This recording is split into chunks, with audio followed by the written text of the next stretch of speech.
eye-opener, together with the detailed explanation supported with figures as to what is happening to the economy right now, especially with the issue of the Dumso. If we really don't want to see it resonating again, okay, that actually pushed Labour also to have a second look on our stance that actually we took.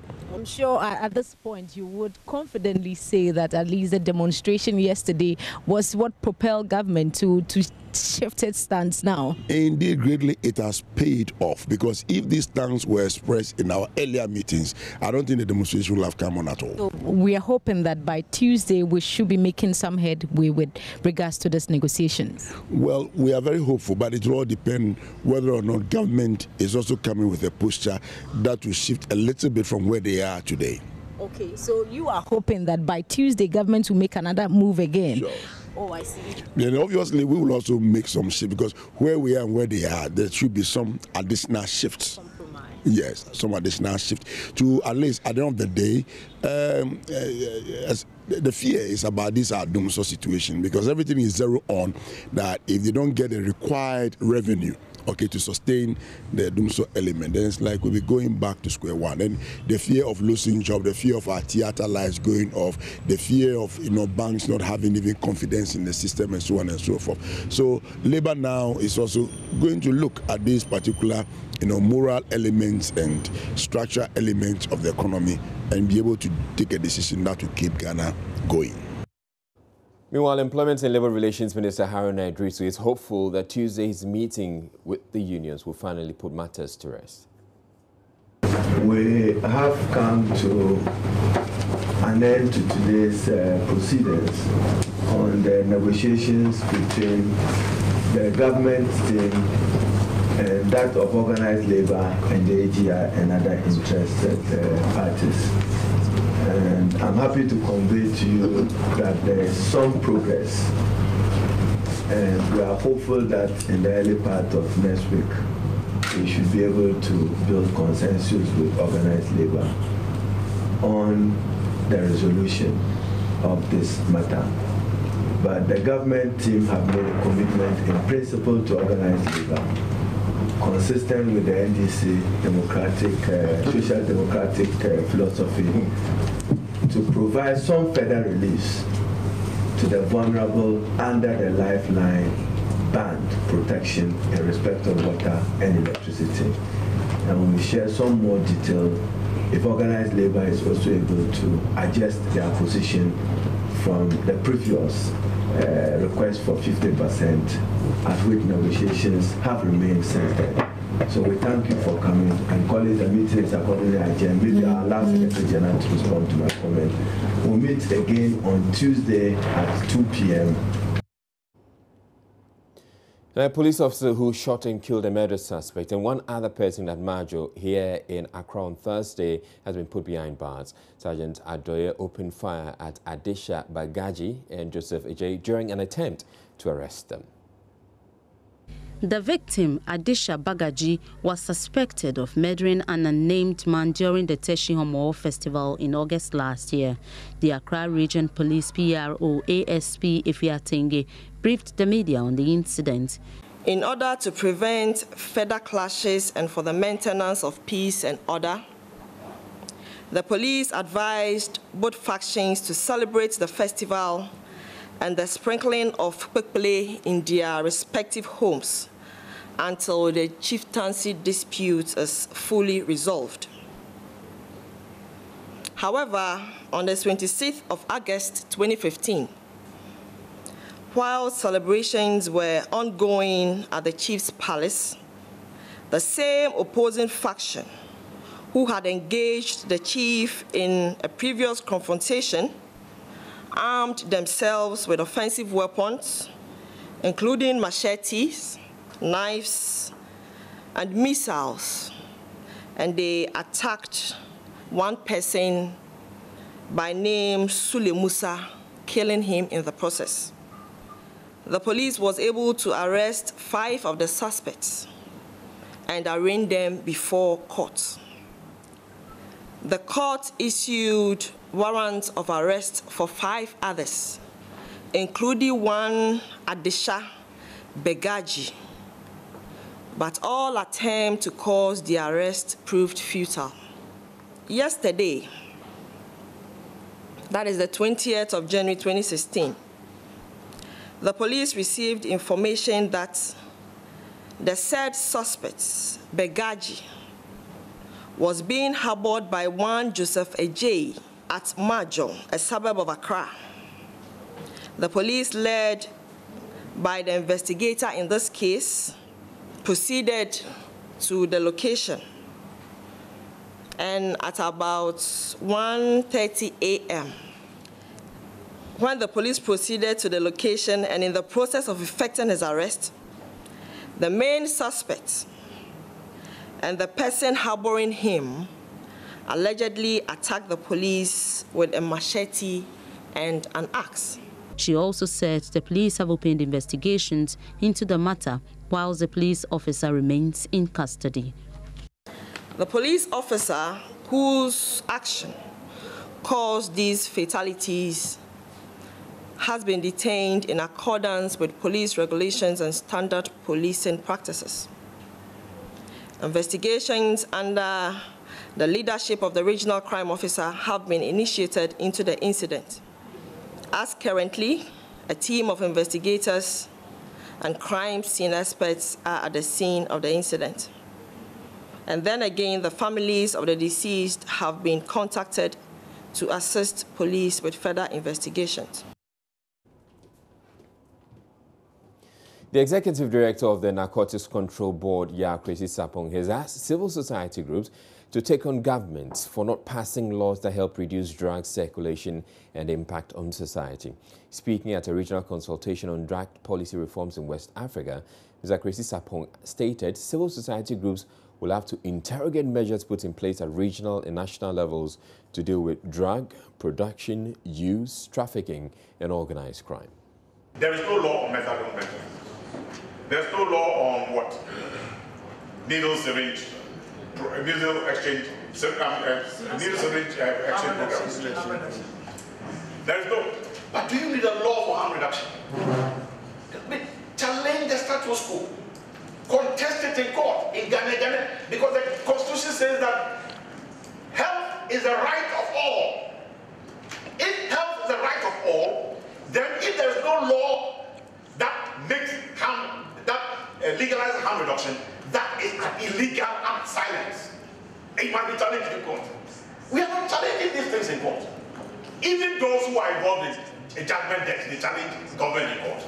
How much more those of us who are on the side of history that health is people's rights?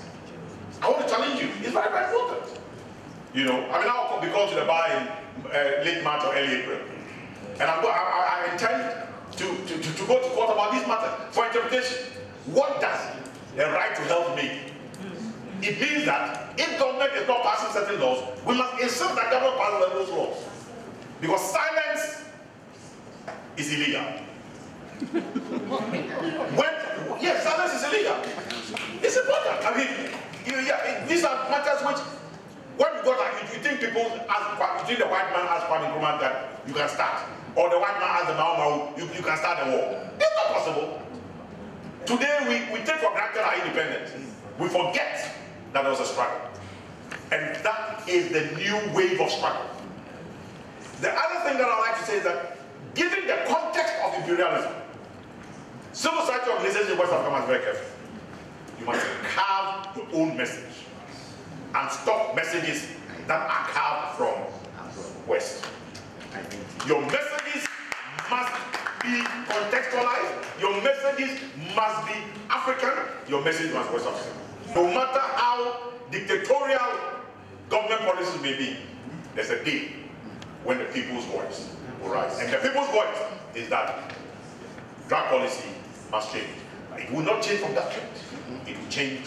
Civil society is taking the lead, but begin also to allow local communities to begin. The Eastern Region Police Commander DCOP Angbubotoge Awuni has inaugurated the region's reactivation election security task force ahead of the 2016 general elections. According to him, the task force is supposed to plan and implement decisions that will reduce the level of potential violence that could come with the elections. Members of the Election Security Task Force include all the regional security services, Research Department of Ministry of Foreign Affairs, the Ministry of Local Government Council, Ministry of Health, NADMO, and Information Service representatives.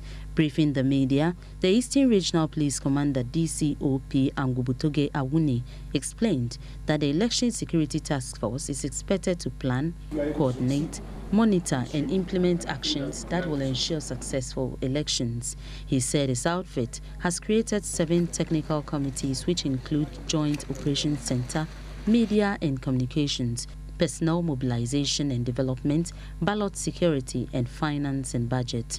DCOP Angubutoge Awuni entreated members of the subcommittees to be committed to the cause of the task force. Watching Joy News Prime, we're taking a break, but we have more stories coming up thereafter. Don't go away.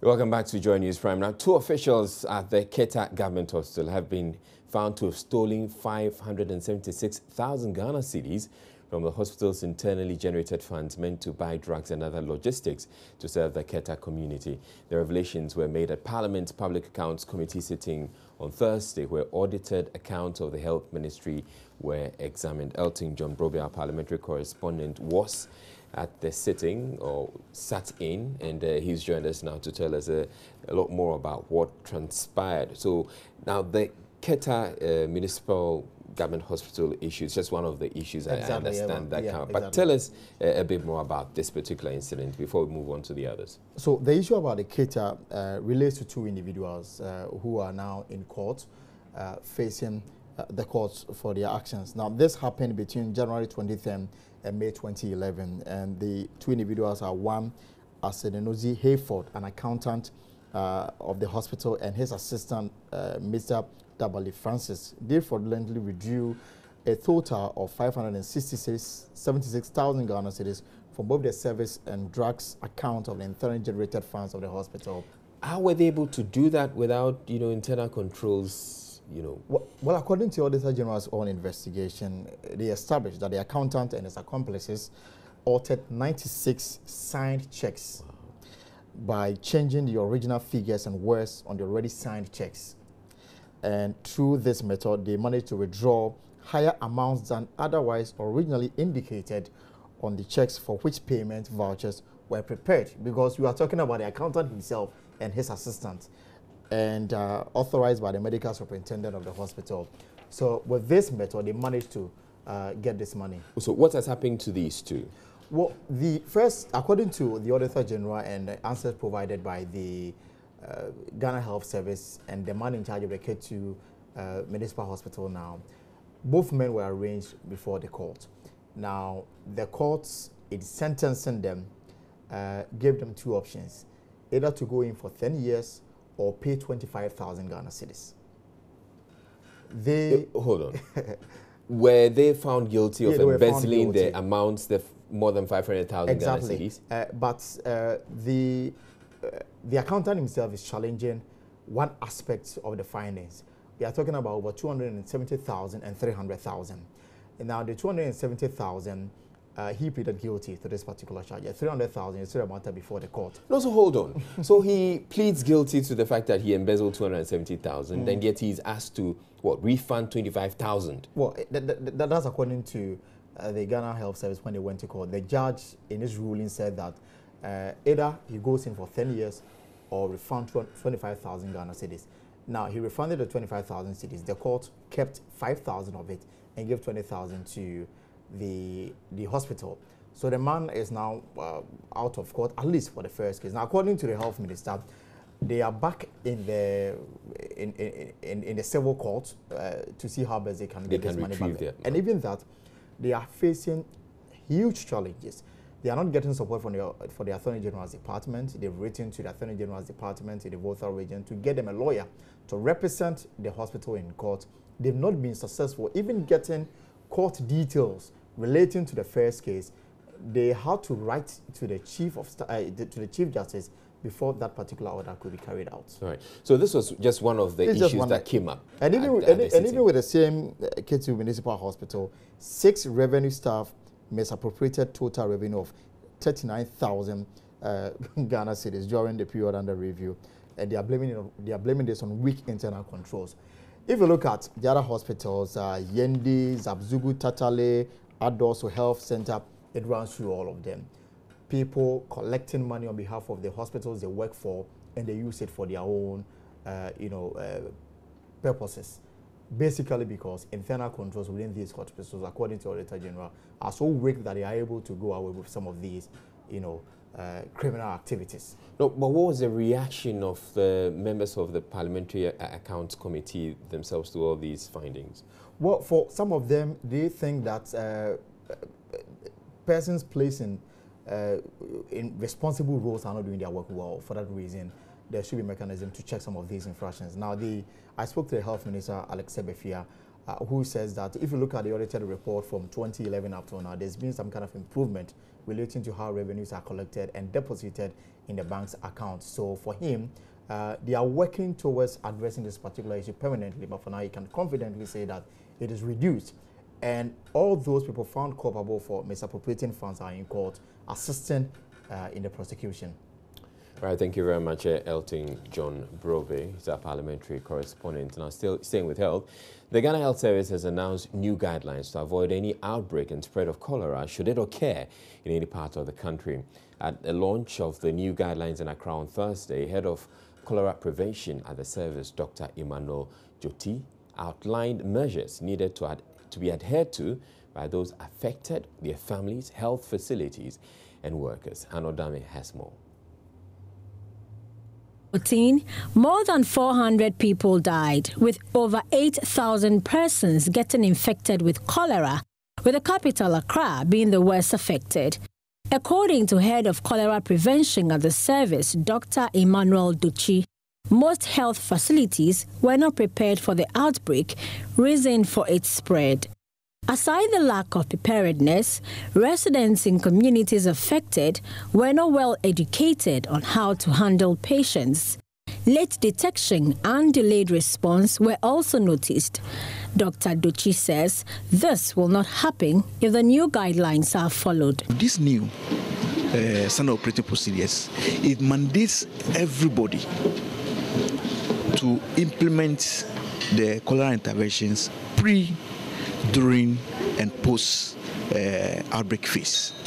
So meaning throughout the year, we are working on cholera. So we will not have the disease coming and then we are chasing.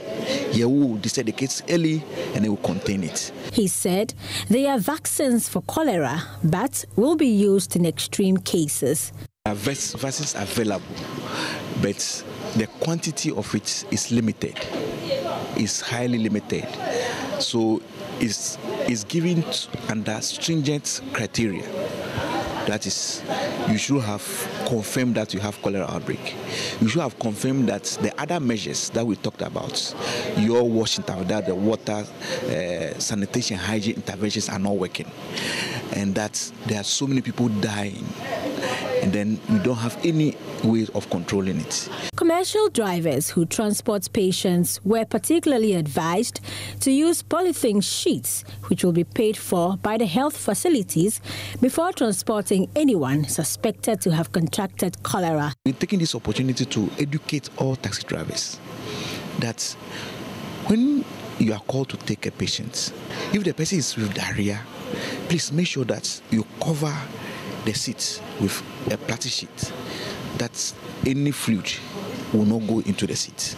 The service also launched a new quarterly newsletter for both practitioners and clients.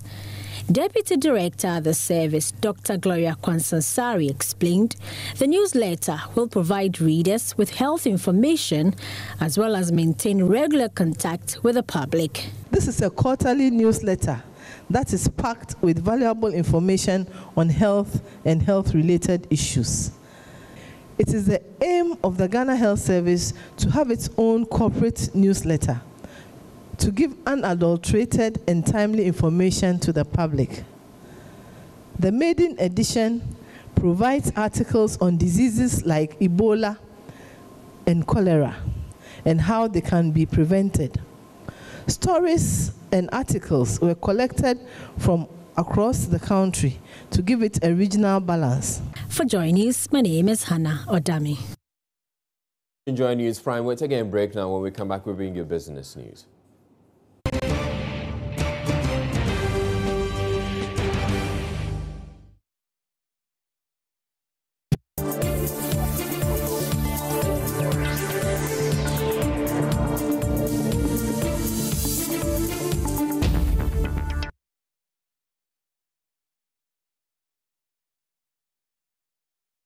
Right, Tonam Say has joined me with business. Good evening to you, Tonam.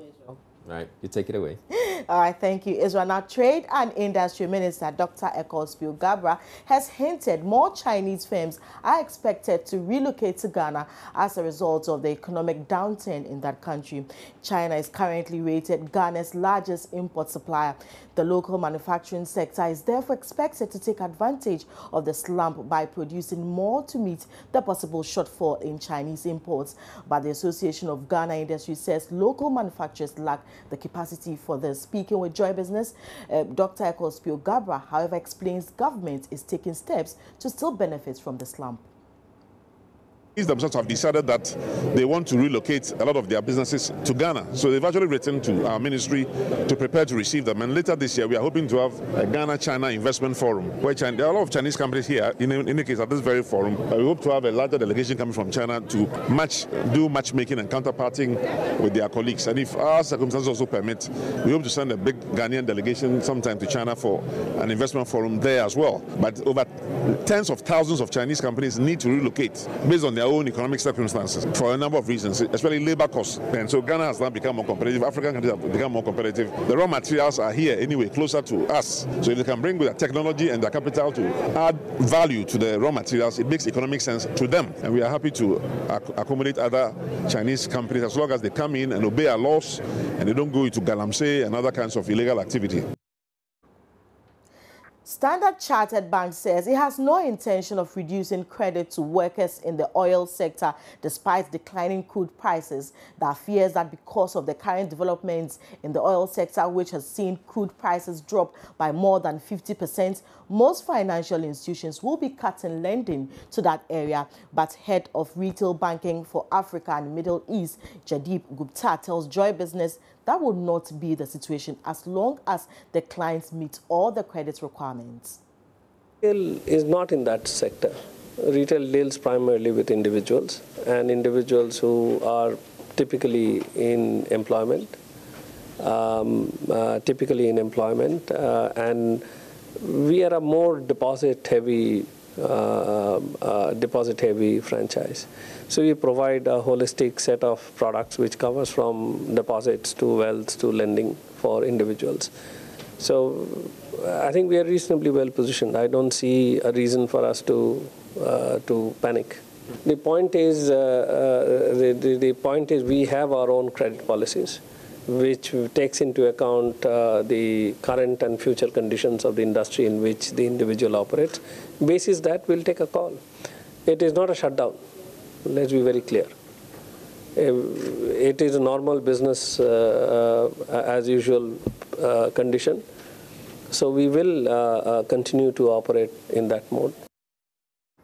Still on crude oil, BP boss Bob Dudley has predicted the price of oil will rise again in the second half of the year after the price plunged to a 12-year low, sparking turmoil on global markets. Meanwhile, Chief Executive of Ghana Oil Drilling Academy and Consultancy, Prince Frimpong, assesses the protracted global oil price downturn and its impact on Ghana's potential exploration activities in an interview with Joy Business's Sheila Tamaklu.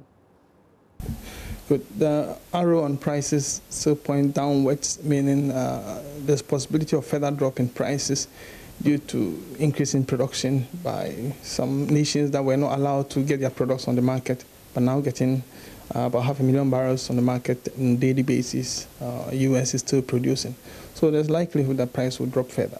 Now, for a nation like ours that just started the commercialization of oil, how could this affect us, or what could be its impact on our economy and our revenue? Well, it has a severe impact. If at the time of budgeting, the estimated price of the barrel is around 50 and we're now getting 30, then obviously whatever is budgeted for is not going to be met. So that is going to have a severe impact. On the contrary, it's not supposed to have, because policymakers are supposed to be aware of the instability in the price of international commodities and always making room for any sudden adjustment. So in reality, it shouldn't have, but I'm not sure our policymakers have taken that into consideration. The recommendation is to quickly come on drawing board, bring on board the IOCs, international oil companies, and try to increase the price of the ROI, the oil recovery, what is put in to recover a barrel. For example, what can be done is to get more locals trained, get their skills upgraded, so that positions that are being occupied by experts at the moment, remember, the experts cost a lot, the production. So if more locals are trained and their skills upgraded, then the price of recovery of a barrel of oil could meet the reality of an environment where the oil price is very low. Away from crude oil, the Monetary Policy Committee of the Bank of Ghana is expected to meet the media on Monday to announce whether or not it will be increasing the policy rate, which currently stands at 26%. However, speaking with Joy Business Managing Director of Investcorp, Samson Akligo, intimates considering the current economic instability and drop in commodity prices on the world market, the Bank of Ghana will increase the policy rate, which will automatically affect the cost of credit. I think that recent developments in the economy, especially increases in utility prices, quite significant, and also increase in fuel prices will certainly influence the inflation outlook, and of course the policy target horizon. So clearly we should see interest rates remaining elevated. I see the monetary policy likely to tighten interest rates, or actually, if of course it is clear that this is a one-off event, if they are more comfortable with that, they could keep the rates steady.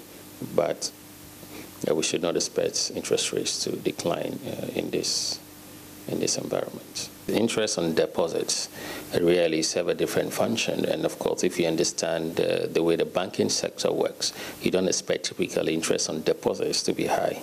What we have seen, the trend you've seen in the market recently, is that fixed deposits have been turned into investment options, and rates on them have tended to be very high.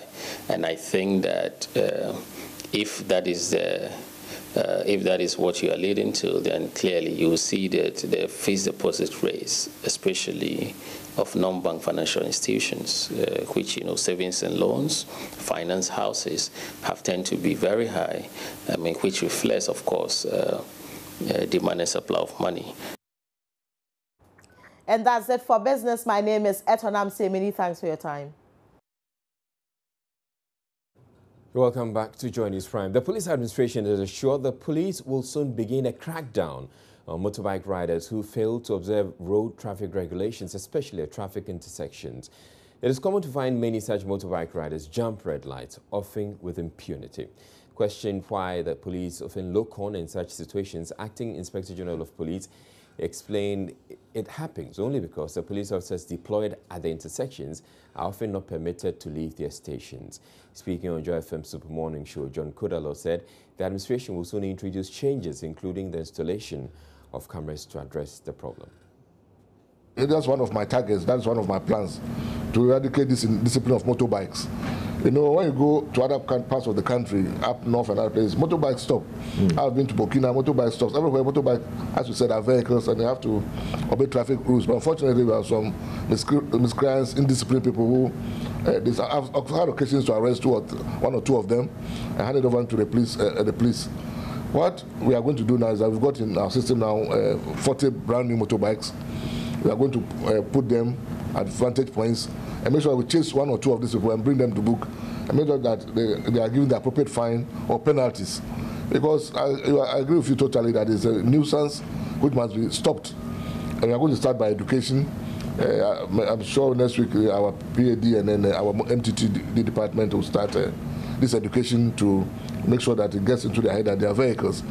And in order to make the traffic system more effective, you know, policing these days is 3 major elements. We have the criminal police, patrol police, which is visibility we are doing, and the traffic police. The traffic police used to be part of the operational unit, but now it has been separated so that they can get the necessary strength to stretch its muscles. So we are putting in place packages and then conditions that will make them more effective on the roads, especially. The acting IGP also promised to deal with the land guard menace by reviving the unit to deal with weapon-wielding thugs who continue to harass landowners. Mr. John Kudalo also explained the rationale for receiving constant support from corporate organizations in the construction of police stations. It's something that the police have been grappling with some time, and we know that it's real. To the extent that we have a property and land unit which deals with that. And we even had a land guard unit within the police force, which along the line also fizzled out. It's one of my priorities to revive and revitalize that land guard unit. We've gone very far, and I'm sure that within a couple of weeks we shall inaugurate the police land guard unit, which will go there at the beck and call of people who have been molested, who have bought their land lawfully and legally.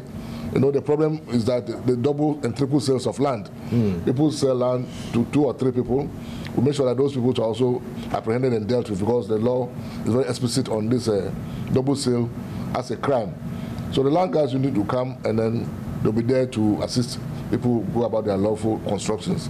So believe me that it's a menace we've noted, and then the land guards unit will be very sophisticated to come back to life. Our police stations are not so many in the country. We have been forced to open a lot of districts and stations now, all trying to bring policing to the doorstep of the people. So I think all these things have been done in the general view of bringing policing to the doorstep of the people. Whatever government can, it has been able to build some police stations. And for us, the assemblies have also come to help in that regard. That's what I know, and we ourselves are also doing that. As I talk to you now, we have on paper 40 prototype police stations that we are going to build. 40 prototype police stations across the country, and in support of the Senate. So if other corporate institutions will take this up, I think it will help, because the government cannot do it alone. That's what I think is happening. But we all have to help, because policing is a shared responsibility, as we say. We will do our part, government do our part, and the citizenry too will have to do our part. And together, we build a secure environment and country. Well, he also had this to say about the armed robbery menace. We do statistics and then scientific analysis. And as I talk to you now, the armed robbery trend is low. Of course, you rightly mentioned, Amman From was in crisis so far as armed robbery was concerned. And we've taken immediate steps to have that toned down. So I would say that Amman From lived in fear of armed robbery, but are still not living in fear of armed robbery. We've put a police station there, and we raised it to a district status. And we have every day, every night, policemen going there to support patrols there. And I'm sure some of the good people Amman From may call in to ascertain what I'm saying. Armed robbery has, I would say, over the years been corrupted. When I say corrupted, the real meaning of armed robbery is not what we give to armed robberies. You know, armed robbery, when you are coerced with some gun, knife or something to be robbed or something taken away from you forcefully. But here we are, anything we say armed robbery, most of the time they are break-ins. The robberies will happen in our absence. When we are out at our workplaces, people go break into our houses, steal our things, we say armed robbery. That's burglary. Right? Burglary, yeah. Now, there's a very interesting case about a friend of mine who I met when I was in one of my UN mission duties. He's a security officer, a Ghanaian security officer with the UN. He visited recently during the Xmas, and then we call ourselves Nana Nana. When so Nana, armed robbers now in Pasa. I was like, what happened? He said went to the bank, cashed I think 10,000 Ghana, 5,000 Ghana cedis, and went to one of the suburbs in Accra, mentioned the place, to go and buy this delicacy, watch it, because it's not ate it for a long time. The surgeon outside Ghana. And when he returned, his boot has been forced open and the money taken away. He said, armed robbers. Armed robbery. This is the perception we are having now. So everything is armed robbery. Everything is armed robbery. But of course, it's a canker we know is real, and which we are focused on fighting to reduce. Well, incidentally, a senior lecturer at the Kofi Annan International Peacekeeping Center, John Mark Poku, was attacked by armed robbers, or suspected armed robbers, as he drove his 5-year-old daughter to school. Joy News' Jennifer Kwama was following up on the story and filed this report. 7 a.m. this morning, John Mark Poku, a lecturer at the Kofi Annan International Peacekeeping Center, left his home at Adrigano, East Legon. Little did he know he was being trailed by armed robbers. Upon reaching the junction, he was blocked by the robbers in a Daewoo Mati's taxi and forced out of his car at gunpoint. He tells me at the time his 5-year-old daughter was sitting in the back seat and he needed to act quickly to save her life. I was taking my daughter to school, as we do regularly, and just this around the corner, there was this taxi that came across. It stopped in front of me. So I even attempted pulling back so I could negotiate. But then before I could say jack, all the occupants just came out of the vehicle. The one behind was having a gun. I think it's an AK-47.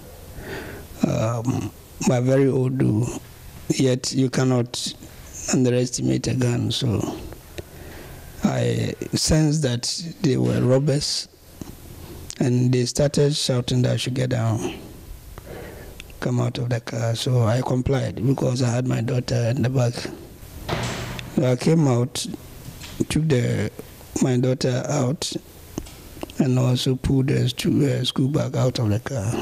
Then they sped off and abandoned the taxi that they were using. The Legon police have arrested the taxi driver whose car was used by the armed robbers during the attack. Officer in charge of the investigation, DSP Emmanuel Basintale, says the taxi driver's defense was that his vehicle was stolen the night before near Christian Center, East Legon. But police are not convinced with his story. We realized that the taxi that the armed robbers used was a taxi which was reported to have been snatched last night. The driver of that taxi reported to the East Legon police station that his taxi cab had been snatched from him around Christian Center, which is around East Legon here. So his details were taken. So when we realized that it was the same taxi which was used in snatching this Hyundai Santa Fe, what we did was to invite the taxi driver for questioning, because we are suspecting that probably he might also know something about this car snatching that took place this morning, because it is his taxi which was used, and our suspicion is that probably he is in link with these armed robbers who snatched this car, and then maybe he feigned the car snatching last night. Residents here say such robberies are uncommon in this area, but today's incident is a wake-up call for them to take their personal security more seriously. We'll bring you international news after this break, please. Right, so what's coming up on Joy News Interactive? F4 is here to tell us all about it. Good evening to F4. Good evening, Israel. The spotlight has been put on the police today. Inspector General of Police John Kudalo spoke to the Super Morning Show's Kojo Yankson early Thursday. And guess what he said? Policemen have no right to seize your licenses. That's not all, though. Give her and take her or Cooper, but people should not give to the police. Well, the police have no business asking for money. We are being paid, and I abhor that behavior totally. can't wait to hear your comments on this. And getting jail term for killing a cat, we will tell you how a man in the US of A was sentenced to 1 year in prison with hard labor. Get all the details, including your comments, on the interactive segment in the next hour. Israel. Okay, no, but before we go on, I'm just curious. If you kill the cat, well, if you murder the cat, you could go to jail for a year. Yes. But if you murder the cat and you eat its flesh, it's not exactly murder. Will it also get you jail term? I don't know about that one. Maybe if they don't catch you, then it's okay. All right. Thank you very much, F. So F.O. Aquarius will be joining us in the second hour with all the details about that cat murder story. Plus, we also have sports and then entertainment. Please stay tuned. We'll be back in a bit.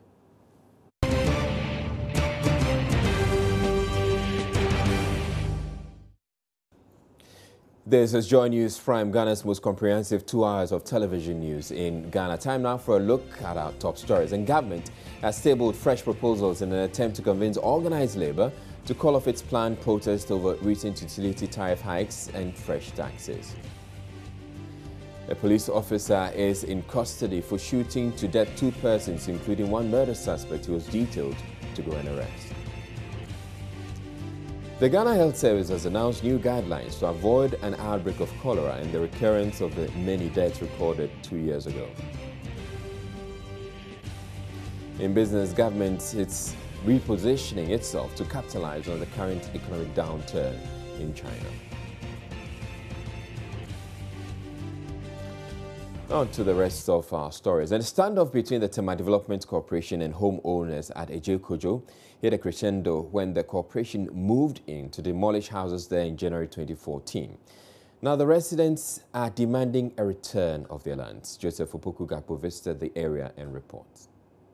Exactly 2 years ago, TDC officials moved to the site with armed military and police personnel in a 2-week operation to pull down structures. What used to be a very vibrant community was destroyed in a demolition exercise that lasted for about 2 weeks, supervised by heavily armed police and military persons. They destroyed more than 200 homes. They brought down a number of clinics, school blocks, church structures, and now the whole place is bushy, no longer that vibrant community it used to be. And for the people who have their houses here, they are struggling to pick their lives back. It has not been easy. I now live with my family of 4 children in somebody's rented home. We rented this main building, this room, about 2 years, yes, it's exactly 2 years ago, and our advance is expired now. I'm even thinking of how to pay the advance the next year. Bushes have grown all around the area now. Rubble from the demolition exercise, including cement bricks and iron rods, remain on the land. Some 3 families are still living in UNHCR tents and makeshift wooden structures. Yeah, my belongings have been kept in someone's room, and I shelter myself under the tent. And then the easy, because the area has grown a bush, you can go any place at all and then ease yourself. We beg him to come and look for us, because where we are staying, sometimes we didn't get water. Even water and light, snake and scorpion, they are biting us. See, last month, a scorpion bite me at my armpit. We are sleeping in the bush, so we are begging him to come and consider they should give our land to us. So when we can even do some small hard scrap, we can stay on it. So we are begging him to come and help us. Most of the homeowners have now become tenants in nearby communities, while some are now putting up with family and friends. Today, they protested at the site, demanding a return of their lands.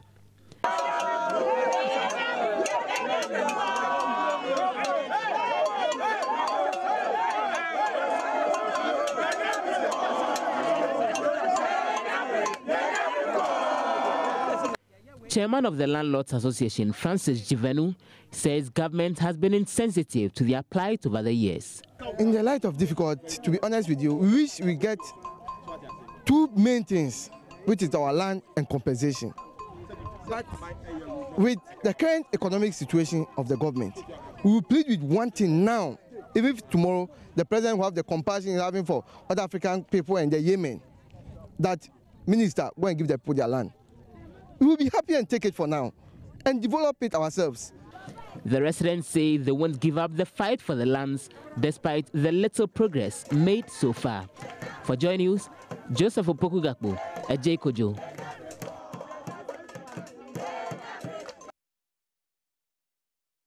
The parliamentary committee which investigates the issue ruled the TDC is a rightful owner, but asked government to provide legal assistance to residents so they claim a refund of the money from the local chiefs who sold the land to them. But Chief of Sraha, Numo Joulu, says Parliament got it wrong. You are the one saying it, because parliamentary selected committee, they invite me, they give me a listing and invite. So if they are finished, they're supposed to let me know what is happening. So for me, I'm still waiting on them, because I can't take the law into my own and start doing something. So it's 2 years now. That's why you see me in red like this. You see, yeah. But they say the land is not yours. Parliament says the land is not yours. It belongs to the TDC. So let me ask you. I don't know if it will not disturb you. If I ask you to give you the initials of TDC, will you tell me the initial of TDC? TDC is Thermal Development Corporation. It's not Thermal Land Sales Corporation. What I know is right now it's a private entity. But in terms of my own investigation, I've got to know that some of the big men are under what is happening. That's why we are getting things so tough. And they know by themselves. You understand what I mean? They know by themselves. For now, they are living in their rooms. Look at my people. Look at the way they are suffering. And we are all Ghanaians. As I talk over there, we are Ghanaians. At least the government should do something. If you said the land doesn't belong to me, and I've sold your land, why don't you just arrest me and leave the people alone? Look at the people over there. Some people have just retired so many years. They have retired. When are they going to start another life again? We are all Ghanaians. And we have changed some of the law. Now we are taking part of the law. We don't want to work with the law now. It's been 2 years. Initially, there were indications you may want to go to court to challenge it and all of that. What has become of those plans in terms of practical measures you're taking to ensure justice? I've already said, I've already told you that, we have been invited to the parliament, and we know we are waiting for the result. But it has been kept long. That's why we see us like this. So I've made a move. But I don't want to talk. It's right now here. Yeah, thank you.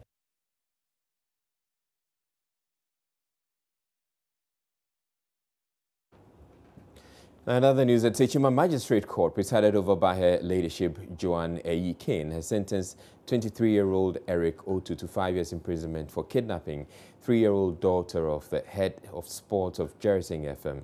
This case was in relation to the microfinance brouhaha that has hit the Brunahafo region in recent times. Father of the 3-year-old, in an interview, said he understands the frustration of Eric Otu, especially since he also lost his money in the microfinance wave.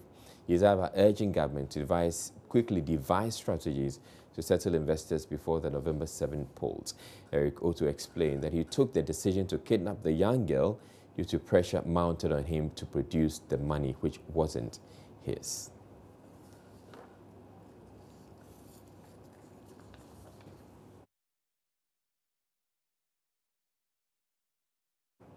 All right, the flag bearer of the 2016 flag bearer of the New Patriotic Party, Nana Akufo-Addo, is in the Ashanti region. He's been touring the region. We have on the line now Prince Apia of Love FM to tell us more about the tour and what's been happening. Good evening to you, Prince. Good evening, Israel. All right, so tell us about Nanado's visit to the Ashanti region. Yeah, we all know that recently the Kumasi Central Market was caught by fire and some shops got burned.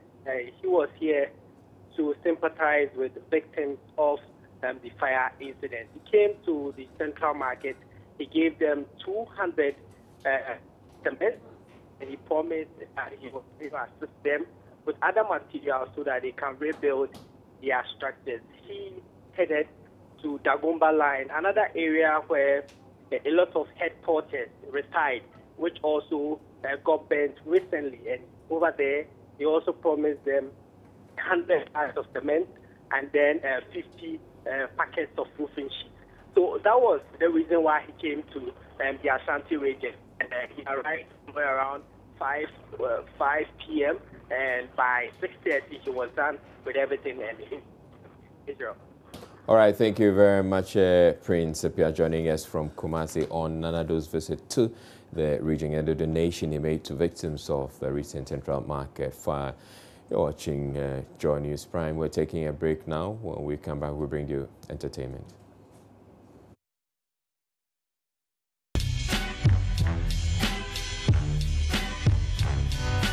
Entertainment news is brought to you by... Time for entertainment. Miss G, yes. Good evening. Hello, Israel. How are you doing? I'm fine, thank you. How about you? Very well, thank you. How's been your day, by the way? Quite okay. Meeting celebrities and interviewing Have I? them. Have I? Well, yeah, that's your job. Well, I'm shy. It must be a lot of fun. It is actually to get to hear from them, what they've been up to, and try to get them to give me news, you know. So who have you been getting news from today? You know, today it looks like some or just one Jamaican reggae dancehall artist, Luciano, is so not happy with our dancehall artists here in Ghana. Oh. And to be specific, that's a Stone new one. Boy and Shatta Wale. Ask me why. Why? He says that they pick dancehall from Jamaica and make it VS and sing something that turns look like they're singing patois and make it, you know, sound like it is from Jamaica. That's like they're adulterating the Jamaican patois. I think he's saying so because there's too much competition in the system. No, so okay, all this while what we've been hearing is usually being, you know, Stone Boy versus Shatta Wale. Yeah, versus Samini on one hand. Oh, now we have this a time bigger one. You know, Luciano all the way from Jamaica. Against exactly all of them. Against, no, he specifically said against Stone Boy and Shatta Wale. He actually was granting an interview in Jamaica. But I think it's still great. The fact that Luciano is sitting all the way in Jamaica and worried about Stone Boy and Shatta Wale in Ghana means that they're making an impact. We're doing a great job. Oh, yeah. Because if you check the statistics last year, how many Jamaican artists picked up awards for dancehall and reggae across the globe? Stone Boy has won an award, BET. Shatta Wale has also gone on to win some awards. So I think it calls for some panic in their camp, if you ask me. Because otherwise, if we are mimicking or copycatting like he's putting, why be concerned if you have the original? Yeah, I mean, serious. But anyway, it's just fine by me that they're talking about Stone Boy and Shatta Wale. Yeah, but he's been getting some Jamaica. response here in Ghana. You know, King Lagazi actually has been with Luciano. When Luciano was in Ghana, he was with Luciano, and he has some response for him. He says that it's a total disrespect to our dancehall and reggae industry here in Ghana for Luciano to have made such a comment. It's a disrespect and it's a dent on the integrity of our industry as in reggae dancehall in Ghana. You know what I mean? You know, if the Jamaicans realize that you are doing something which, like, will put them in a state of competition between you and them, then they'll begin to badmine you. Don't forget, this thing called reggae dancehall started from Africa, you know, and Jamaica is Africa out of Africa. And all of us are one. What about those who are in Europe, who are also doing reggae? Should they add something to it so that their reggae will look European? No, sir. Reggae is reggae. And from what I know, our artists are trying their possible best to put themselves on the map.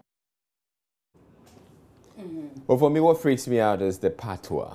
Yeah. In another universe, some guy calling themselves Stone Boy. And you know the way he talked about Shatta Wale, Shatta, like he was not too sure exactly about the name. But we've been getting some response from Musiga. Now, Rutai speaks on behalf of the reggae and dancehall fraternity for Musiga. We should be unnecessarily angry about these statements because no matter how we sensationalize it, there still are some positive things in there, you know, for us to work with. You know, I'm not too happy about the part where he said, you know, some man would call himself old boy. You know, that's quite disrespectful. Well, they should keep it going on. I mean, you know, we ain't too bothered we'll about play that. We'll enjoy our Shatta Wale and our Stone Exactly. Boy. And just to let you know that by tomorrow, when I'm back here, I'll bring you Shatta Wale's response, hopefully, to this, because Shatta Wale, as we speak right now, is on Joy, on Personality Profile. So we get to speak to him about the issue, and then definitely we'll get a response from him. Why, if he's okay, why don't you just go pull him in? Pull him over. Okay. Yeah, let him come over. You see, let's get Shatta Wale come over here, speak to us live on the set, you know. Kai, and do Call me Mensa Waterbell. All right, so still on the Oscars. Now, yesterday, I told you that Whoopi Goldberg was also for the boycott. Apparently, she says that there is not a need to boycott the Oscars. She thinks that if there was that much diversity in their acts, the Black Americans won't be crying this way. She thinks that the movies have not been that great enough to sell Black Americans. So if you're boycotting the awards, it's going to be a slap in the face of Chris Rock, who is Black and who is going to be the host of the award. Right, but it won't exactly be a slap in the face of Chris Rock if Chris Rock pulls out. Chris Rock is not pulling out. That's money, you know. He's there for business. Imagine. He just pull out. He made a 15 seconds video actually like ridiculing the whole award, he started calling it the white Oscars. He made a video. If he was going to boycott, I'm sure in that video he would have said that, okay, because my colleagues or the other Black folks think that this is for whites, I am not coming. But he said he actually said he's going to have some good time on the show. So I guess that he's just going to enjoy himself. You never know. Well, let's see. The Oscars is in February, so a lot of things can happen. But in Nigeria, on this Oscars, a lot of people are not too happy, including one Bolale, who is a TV personality, who has been saying that Jada Pinkett might be saying that the Blacks should boycott because her husband, Will Smith, was not nominated for his role in Concussion. Now, she says that Concussion, Will Smith had played a role of a Nigerian doctor. She didn't think that he executed the role perfectly because he didn't show mannerisms that Nigerians would portray. You know, he was playing a Nigerian doctor. There was no mannerism. The speech wasn't like Nigerian, and so she thinks that he didn't do a good job on that, and so he doesn't there's deserve no anything. way he was going to be nominated. If he was nominated, she would have been surprised actually. So she's been also commenting on that. Yeah. Okay, so let me tell you something else before we go, and it has to do with Mercy Johnson. Now, Mercy Johnson delivered on the 12th of December last year in the US, and she had not posted a picture of herself and her family and her new son. He's called Angel, and now she decides to... The guy is called Angel. Yes, yeah, Mercy Johnson has a funny way of naming her children. The first lady was Purity. Then we came to, I've forgotten the name of the boy. And then we have another one called Angel. She has some funny ways of naming her children. So she's displayed photos of she and the newborn baby, and it's all over. Maybe the next one may be Radiance. Anyway, so that's basically it. So we hope to bring you some more great news, especially something great on Shatta Wale, who is not speaking about the Ghana Music Awards. Is like now you have to send him questions ahead of time, and he says, "Oh, I'm not talking about this. I'm not talking about this. I'm not talking about this. I'm not talking about that." Okay, well, go see if you can bring him in. Well, let's go. Let's try. Before I go, Defmos. Now, he's called Yasin Bey now. He was in South Africa, and what happened was that he had gone there with a world passport, had outlived his visits or his stay, and the South African thought first to throw him out, and then they thought to detain him. He managed to put together a sound and sent it over to Kanye West, and Kanye West published it, and this is what he had to say. I've committed no crime. Why is the state wasting my time? They must be out of their minds. I forgive them. That's the spirit of divine. I just want to go where I'm wanted, where I'm loved. Stop fronting. Where I live is my choice. You cannot mute my voice. Thank you, Kanye West, for being a real friend. A real friend. A real friend. No more parties in SA, please. That's a rap, actually. That's a rap he put together for Kanye. I think it's cool. So hopefully he'll be out of South Africa soon. I think once he's out, he's going to put together another song, out of for that. South Africans. No, out of that. Yeah, the experience anyway. Let's hope to see how that goes. And that'll be for entertainment. Remember that it was brought to you by Airtel. Airtel is the smartphone network. Thank you.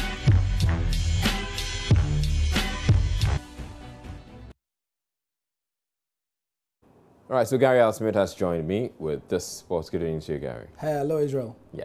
What's trending on Twitter on sports? On Twitter, what's trending? Probably the African Nations Championships and also something about English football. But locally, we are doing some stories on the national female teams. All right. Yes. Okay, take it away. Right. Thank you for joining us on Sport on Prime. I'm Gary Al Smith. And you know that team bonuses are always a problem this side of the world when it comes to the national teams and how much they are paid and how promptly they are paid. According to Didi Dramani, his team, his national female team, have still not been paid, but they are still focused ahead of their challenge. Don't forget that they've qualified for the Under-20 FIFA World Cup. We've finished, nothing has been heard of as we speak. Maybe they're still putting their house in order. That is not the prerogative of the technical, team. They are aware, they know we went through 3 stages, one of the difficult, qualifiers that we've ever had, because previously it used to be just two rounds of 2 matches each. That is 4 games. But this time we had 6 matches. We won in 5 games and then we drew just in 1, and that one even was an away task. And so that is yet to be pronounced.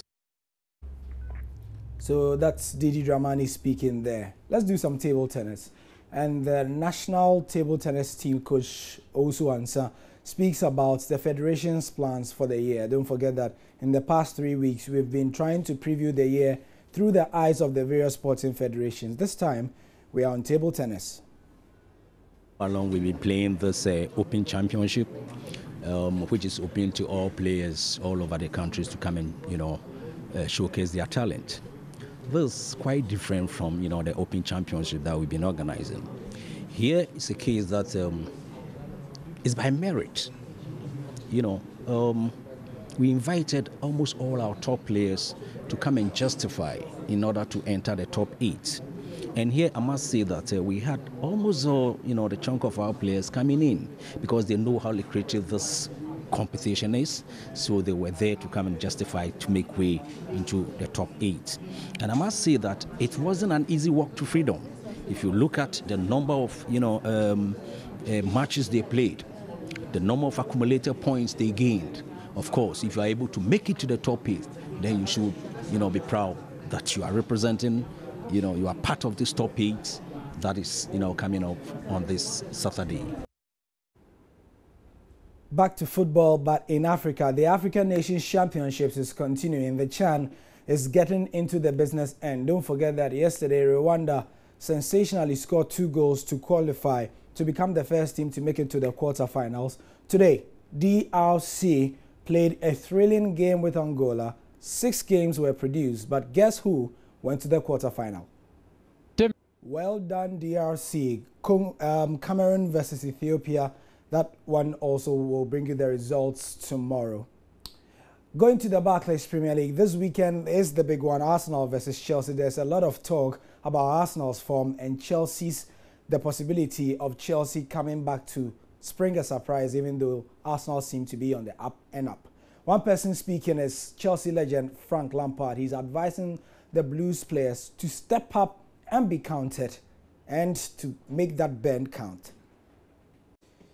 Get more previews of that Barclays Premier League game as well as all the other Premier League transfer news on myjoyonline.com/sport. Another thing you can get on that website is the latest in the Australian Open. Today, David Ferrer beat Leighton Hewitt to qualify for the next round, but that was not the biggest bit of news to come out of this. It is that Leighton Hewitt, easily Australia's greatest ever tennis player, called it a day after he lost. So, from tennis, we go to golf. All is set for the Abu Dhabi HSBC Gold Cup Championship, one of the biggest ones in January, and we have the preview. And that's all the sport we have for now. Thanks for joining us. Get more on myjoyonline.com. I'm Gary Al Smith.